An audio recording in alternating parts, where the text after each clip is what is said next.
This episode is brought to you by Discover. Hey listeners, bet you didn't know that Discover is accepted at 99% of places that take credit cards nationwide.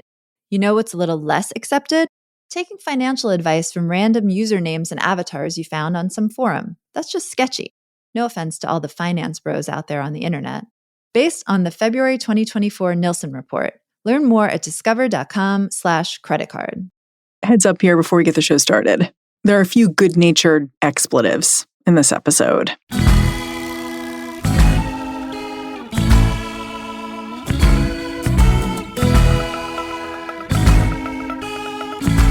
Hello, and welcome to Money Talks from Slate Money. I'm Felix Salmon of Axios, and this is the show where we talk to the most interesting and insightful people that we can find about anything money-related. And we have a very special guest this week, the one and only James Frey. Welcome, James. Thank you for having me. James, introduce yourself. You have many, what are they called? Arrows to your quiver. I've done a lot of weird shit. I started out in Hollywood. I got my first movie made in 1996. Which you starred in.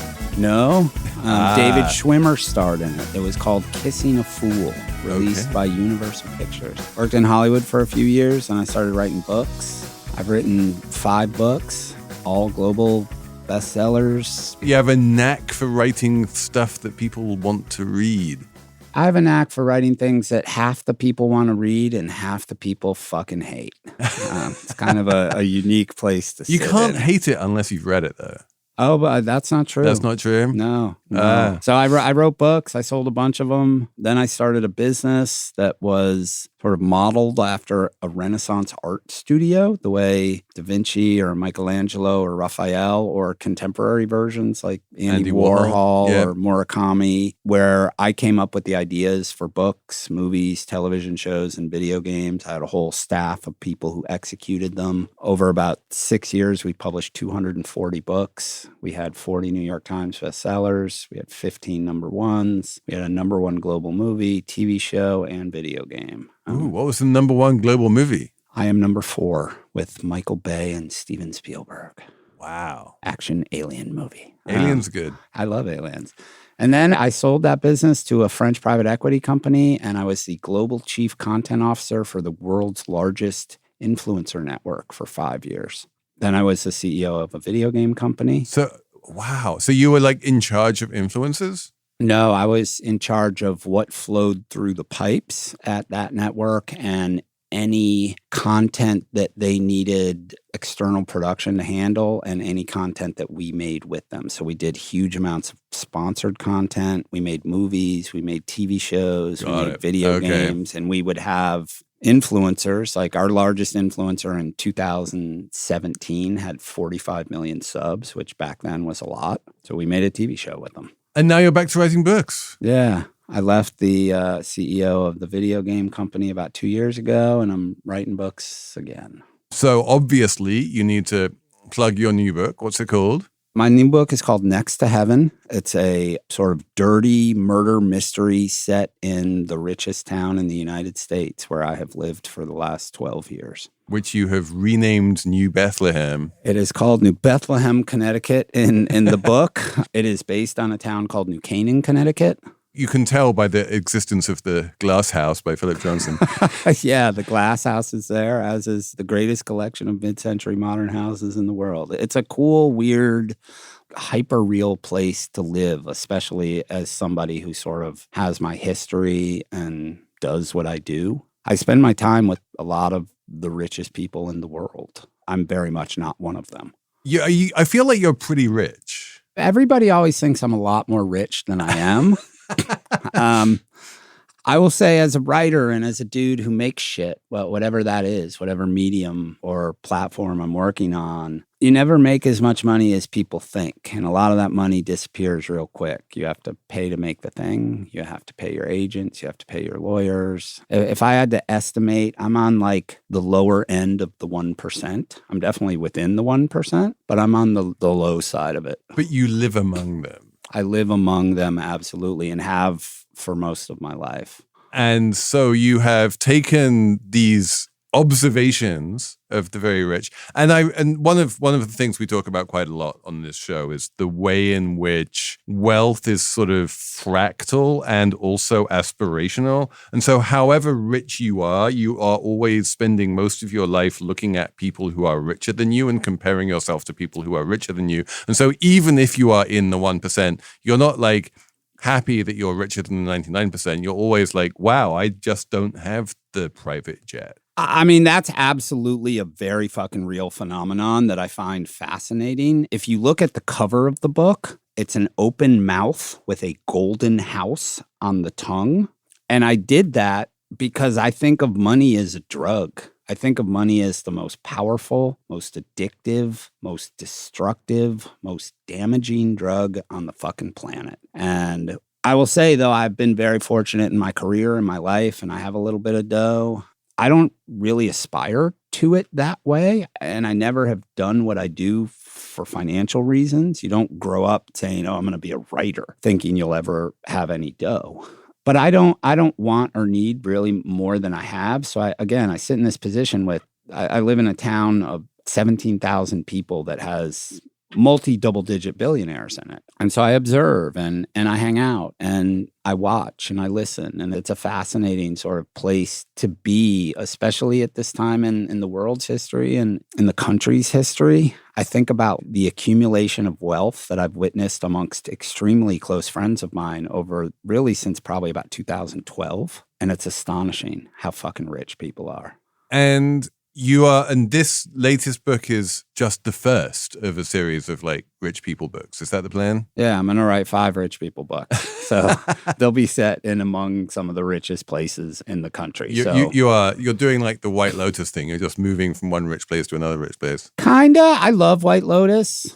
I'm moving from New Canaan, Connecticut to Tribeca, from Tribeca to East Hampton, New York. Wow, you're really like moving around dozens of miles. Those are the richest places in the fucking country. Then I'm going to Bel Air, Beverly Hills, California. And then I'm going to Redwood City, Hillsborough, California. 5 books, 5 murders, and a lot of sort of poking fun at and satirizing extreme wealth that exists in the country. So as someone with a knack for selling lots of books and as someone who understands the sort of perennial fascination of wealth, which is surely like one of the reasons why wealth itself is like the main character in this book and in these books, to what degree is it necessary in this genre to scorn wealth and kind of show the dirty underside of it and make it seem a little bit seedy and nasty? I mean, I think for a storyteller, it's important to have conflict. Like in my book, not all the rich people are terrible. Some of them certainly fucking are, but not all of them. I would say most pretty of them. much all of them. Teddy, the PE guy, he has a good heart. He's a generous man. Yeah. You know, so like 1 out of 6.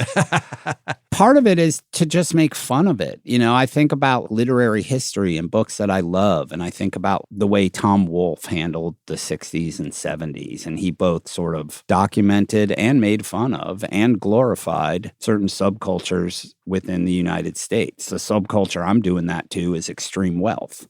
I will say, though, like, I know plenty of great rich people. I know plenty of fucking terrible ones. The one thing that all of them have in common, which you brought up earlier, was that there's never enough. There's never enough money. I know people with, 3-digit billions. There aren't that many people with 3-digit billions. There aren't. I know a couple of them. And they just always want more. Which, to take one at random, the man who bought the Washington Post from the owners of Slate, Mr. Jeff Bezos. Yeah. Everyone kind of said, well, you've got the Washington Post now. You have all the money you will ever be able to spend or need. So you get to use this and speak truth to power.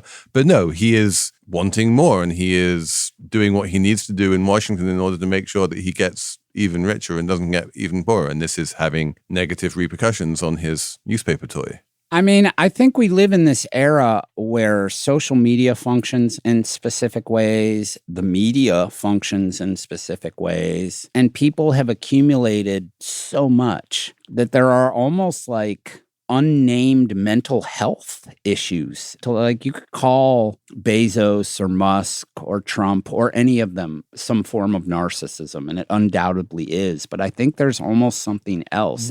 What is it that once you reach the point, and every billionaire has reached that point many times over, once you reach the point that you will never be able to spend all of the money that you have, what is it that makes you want more? I think part of it is some sort of mental illness similar to addiction. What makes a crackhead or an alcoholic want more and more? Because some switch has been turned in them, and because something from their childhood has created some desperate need for other people to both admire, fear, and approve and admire of these people. I think it's like some new form of mental illness. But I talk to a few friends of mine regularly who either have hundreds of millions or low billions of dollars, who have worked in finance or real estate in New York City for a long time. And I'm always like, they're stressed, they're miserable, their job is hard. I'm like, why the fuck do you do it, man? And they'll be like, what else am I going to do? And then they'll say, I want this new house. Or they see their peers. They've all grown up. A lot of these wealthy people have grown up together. And so they see their buddy who's made $600 million. And this guy's only made 300. And like, they feel shitty. It's this drive where there can never be enough. There's this saying on Wall Street that the best thing you can be in life is the grandchild of a Goldman Sachs partner. Like, if you're the partner, you're miserable because you're just working the whole time. If you're the kid of a Goldman Sachs partner, then you're also miserable because you never see your parent and they're a fucked up person because they work at Goldman Sachs. But and because the direct descendants are always expected to do as well. Right. But once you become the grandkid, then you have a parent who's a little bit more present and who's used to the money, and you could just get to enjoy the life of a rich person without all of the stress involved with having to make it. Yeah, I also think that's bullshit. Like, I know a lot of people who come from old family money, like immense fortunes, American robber baron fortunes, European royal fortunes, and they're not happier than most people I know, because a lot of times the money takes away purpose and takes away drive and takes away ambition and takes away focus. And, you know, you want the happy combination of both. You want the money and the ambition. You want to be like, I don't know, Julia Louis-Dreyfus or someone like that. Has all of the money, but also has the ambition and wants to do good stuff. I've listened to a few episodes of your show, and there was one a couple back where they were talking about the myth of American hard work. And in America, we have been brainwashed to think the most important thing in our fucking lives is work and money. And it's been hundreds of years of driving that message home, and through sort of cultural propaganda, where it's constantly reinforced in the United States. If you're not rich, you're no good. You're not working hard enough. If you're not rich, there's something wrong with you. And it has created this sort of sickness in our society. Yeah, and it's created this weird phenomenon where the vast majority of Americans approve of tax cuts for the very rich, not because they are very rich, but because they are convinced they are going to be very rich and that therefore they will be able to take advantage of that. Yeah. You don't see that in any other country. Somehow these wealthy people are special or different and deserve a different set of rules and deserve to have all of this incredible money. My experience is there are some people who are just extraordinarily good at what they do and have made a lot of money. There are a lot of people who inherited it, and there were a lot of people who were just lucky to be in the right place at the right fucking time.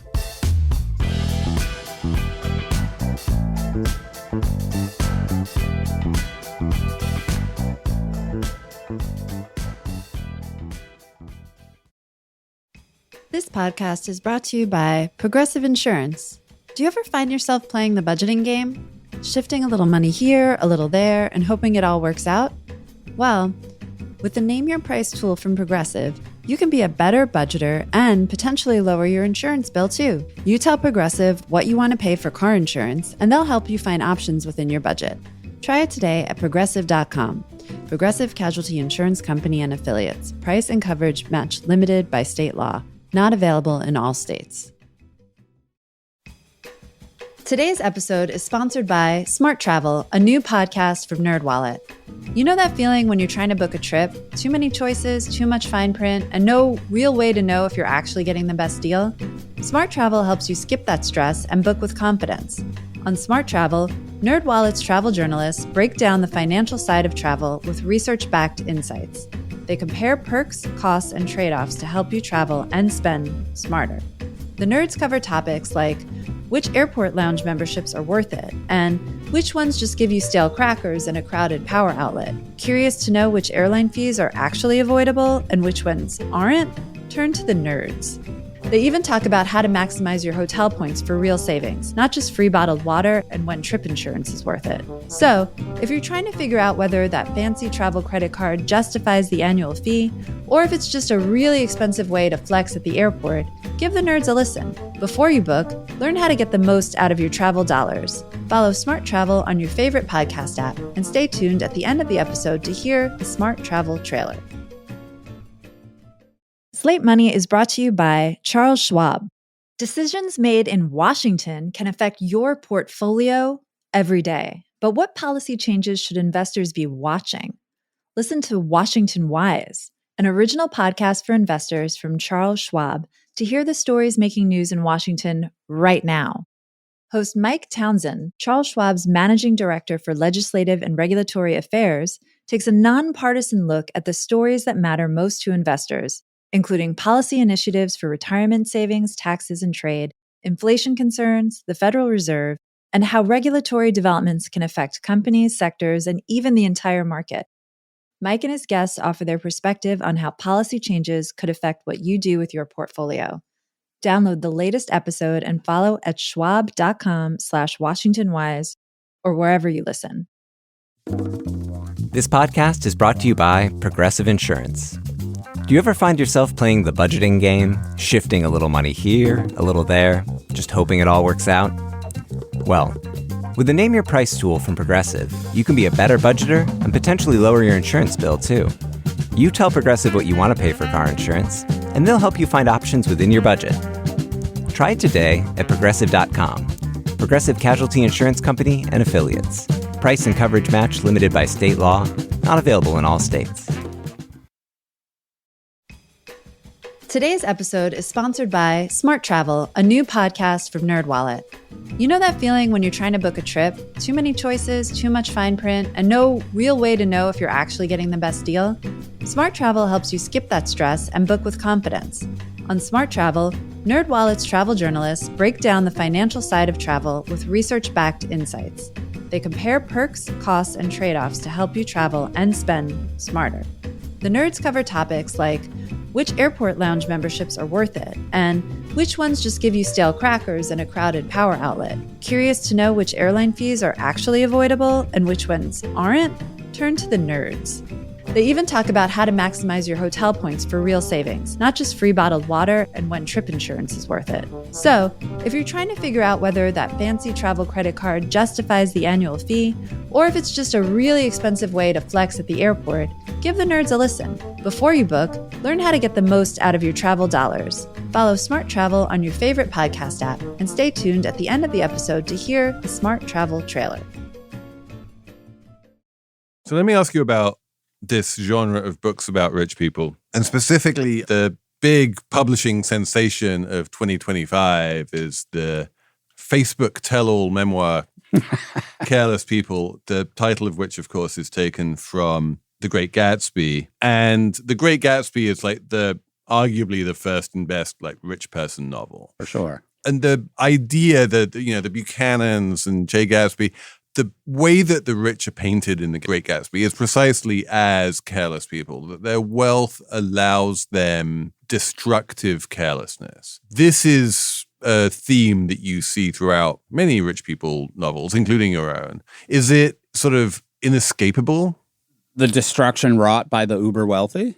I would say like specifically the careless destruction, the way that they do it without even wanting to do it or caring about whether they do it. I mean, we can use Musk as an easy example right now. That's a guy who lives in a world where there is no accountability for him. He can do, he can say, he can hurt He can do anything he wants in this world, and it's only because of his money. It's not because he deserves it or because he's earned it or because he's a better person than anybody else. And there is this feeling among financial journalists like myself that he is way off the spectrum in those terms, and that most CEOs and most rich people don't have that degree of de facto impunity. I would disagree with that. Most people do have that level of de facto impunity. They just don't ever need to exercise it. In my own town, I see kids who get in trouble for things if they lived in Norwalk, Connecticut, or Stamford, or Bridgeport, Connecticut. It would be a very different situation for them if their skin was a different color. And I don't say this as some like raging liberal. My politics are very moderate.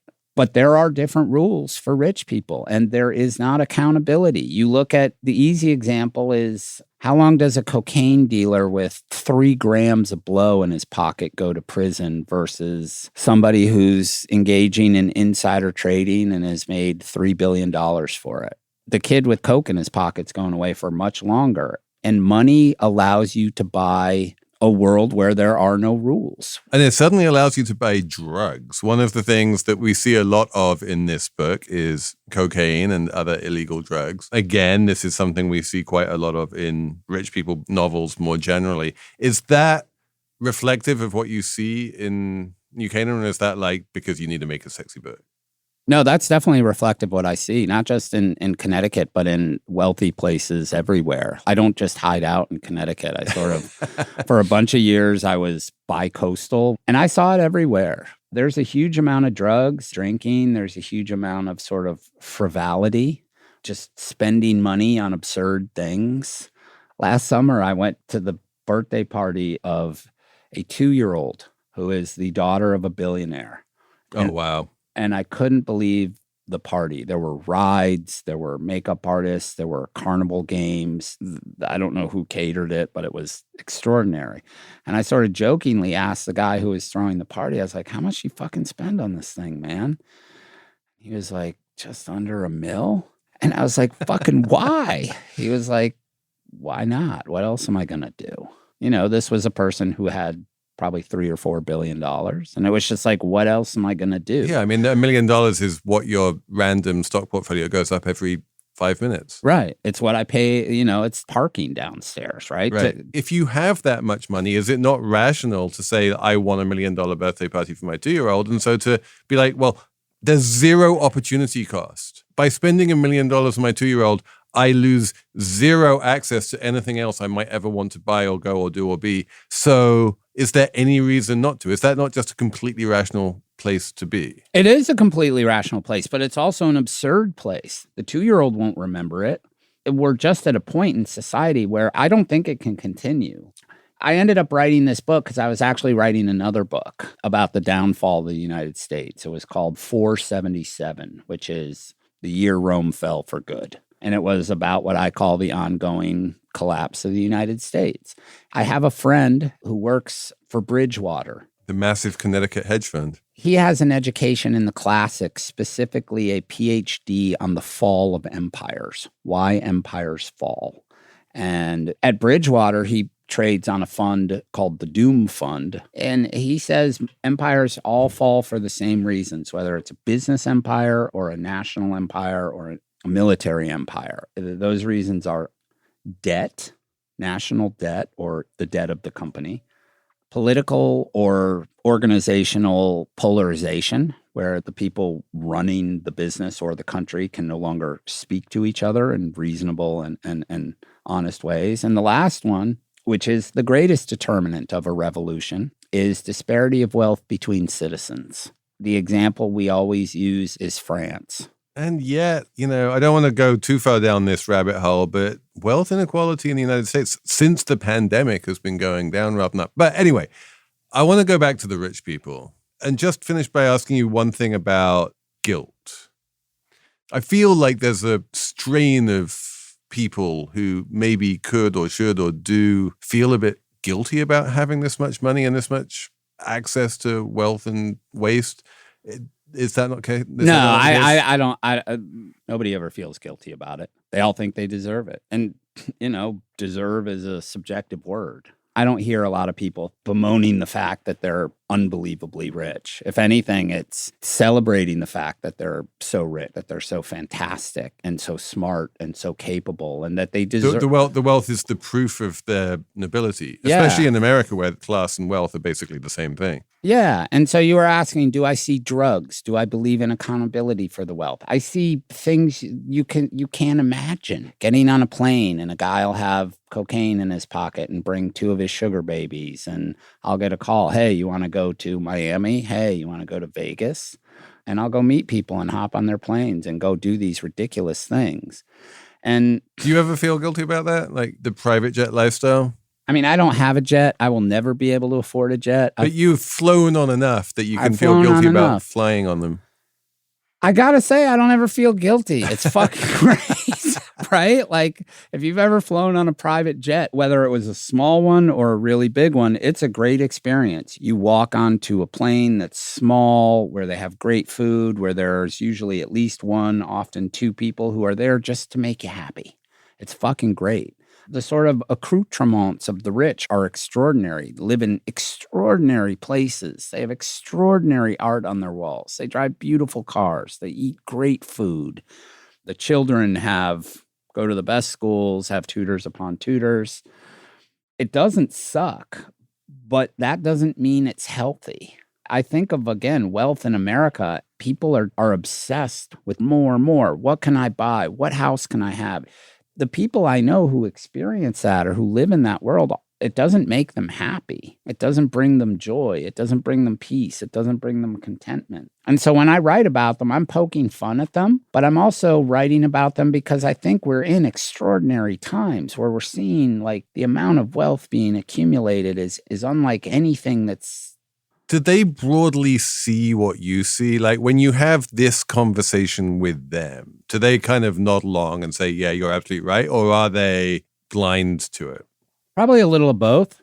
There's some part of them that can acknowledge this, but then there's some other greater part of them that's like, well, I'm not that person. I'm not the terrible rich person. I didn't commit murder. I didn't commit murder. I didn't engage in insider trading.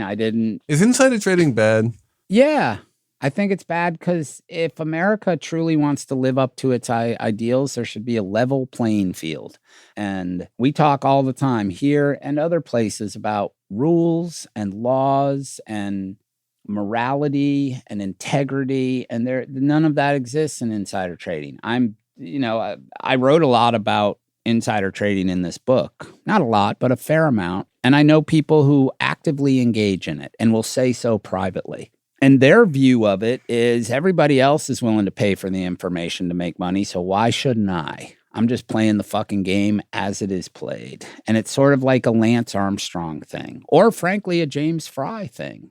And if you're cheating and you get caught, expect to eat some shit, except that rich people don't eat shit. If they're cheating and they get caught, they just sort of, we were talking about the $1 million for a birthday party. When you think about the sums people make and the crimes they commit in the course of making that money, and then the accountability they face when they get caught, of course it's fucking worth it. But that doesn't mean it's right, and that doesn't mean that it's good. What did you feel? What did you think when Martha Stewart wound up going to prison for... Well, she technically did not go to prison for insider trading. She went to prison for lying about it. Yeah.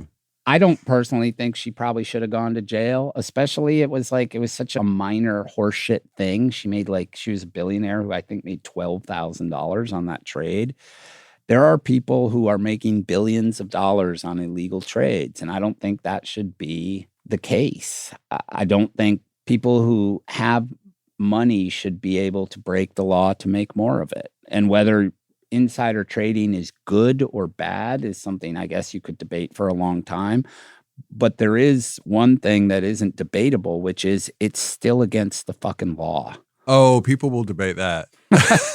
James, I can tell you, you may or may not be surprised to hear that there is no actual law against insider trading. Congress has never passed a law saying thou shalt not insider trade. That's because then they'd all go to fucking jail, right? That's one of the big things. You look at wealth in America, Politics used to be something you went into to try to make the world a better place, try to make the country a better place. Back in the halcyon past when everything was glorious. No, I don't think there was ever some healthy, perfect past, but I do think there have been a lot of honorable people who have gone into politics and have made a big difference both in the country and the world.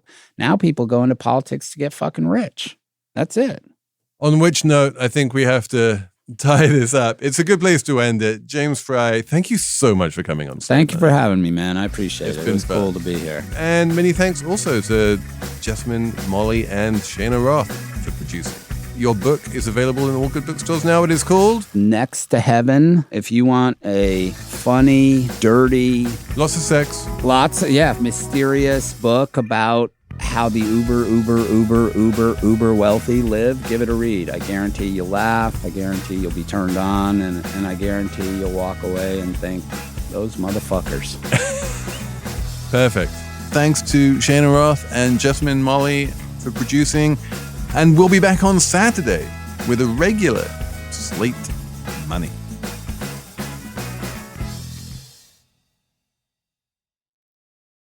Today's episode is sponsored by Smart Travel, a new podcast from NerdWallet. I'm Megan Coyle. And I'm Sally French. We're NerdWallet travel writers who help you turn dream trips into trips you can actually afford. Because let's be honest, dream trips are usually synonymous with spending money. But my dream is to not spend much money at all. That's where Smart Travel comes in. We break down the best ways to stretch your travel dollars, whether it's scoring an upgrade without selling your soul, decoding loyalty programs so you can actually get something out of them, or figuring out if that ultra discount airline ticket is too good to be true. It usually is. And while we're at it, we'll show you how to turn canceled flights into lounge dinners and free hotel stays. Spoiler, it involves a lot of patience and a little bit of research, but don't worry, we've already done the heavy lifting. Because being financially savvy doesn't mean you have to skip out on an adventure. It just means you're the genius who paid less for it. Each week, we bring you travel news, expert insights, and even some of our own travel wins and mishaps. All so you can travel more while paying less.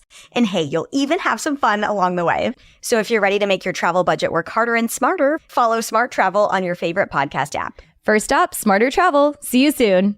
Today's episode is sponsored by Smart Travel, a new podcast from NerdWallet. I'm Megan Coyle. And I'm Sally French. We're NerdWallet travel writers who help you turn dream trips into trips you can actually afford. Because let's be honest, dream trips are usually synonymous with spending money. But my dream is to not spend much money at all. That's where Smart Travel comes in. We break down the best ways to stretch your travel dollars, whether it's scoring an upgrade without selling your soul, decoding loyalty programs so you can actually get something out of them, or figuring out if that ultra discount airline ticket is too good to be true. It usually is. And while we're at it, we'll show you how to turn canceled flights into lounge dinners and free hotel stays. Spoiler, it involves a lot of patience and a little bit of research, but don't worry, we've already done the heavy lifting. Because being financially savvy doesn't mean you have to skip out on an adventure. It just means you're the genius who paid less for it. Each week, we bring you travel news, expert insights, and even some of our own travel wins and mishaps. All so you can travel more while paying less.